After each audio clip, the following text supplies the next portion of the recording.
Hello everybody. Today we are going to discuss problem A and B in this video. These problems are from Codeforces round 883, which was a Div 3 competition. So what does problem A say? There are n nails into the wall. The ith nail is driven 8 meters above the ground and it has a rope tied of length B.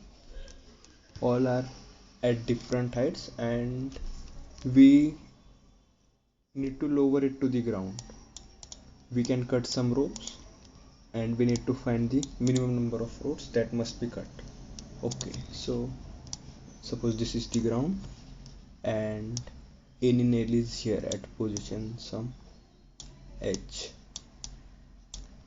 So and a rope is tied to it, right?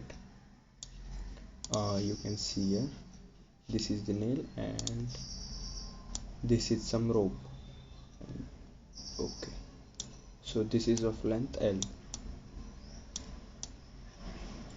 So we want, this is nail. Okay, so we want this to touch the ground, right?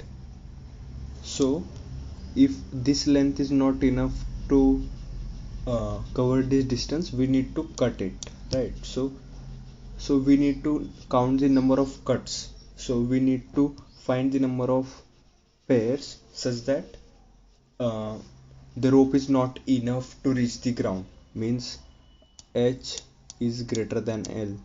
If this is the case, we need to cut the rope, right? Because the what is this called, sorry, this candy will not touch the ground, right? So to touch the candy we need our L greater than or equal to H. We want this is our favorable condition, so we don't want this. So whichever uh, nails have this one, we are going to count that and we need to cut those so that our candy reaches the ground. So for each of the given AI BI, we need to count the number of pairs for which AI is greater than BI. So that is problem A.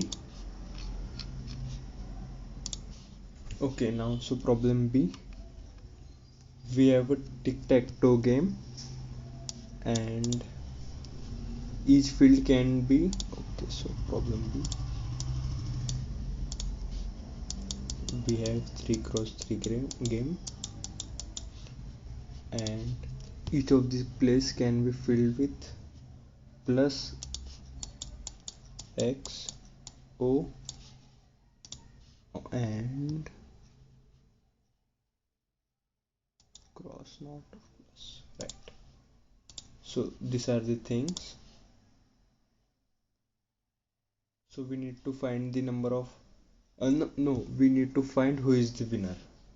So when does a winner, who is the winner? Like anyone who has completed 3 in a row, like in this column, like these are the possible cases, or this one, this one, this one, or diagonally 2. So in total we need to check out 1 2 3 4 5 6 7 8 8 lines we need to check. So we can simply run a for loop.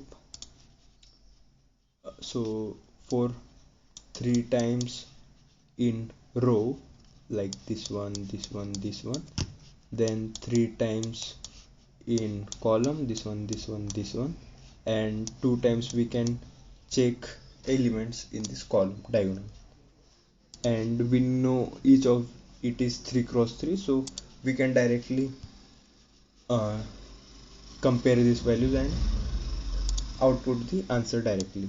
And if nobody wins the game, we can say it is a draw, otherwise it is given it has a single winner. So this is enough for this question and it was a pretty simple one. Thank you.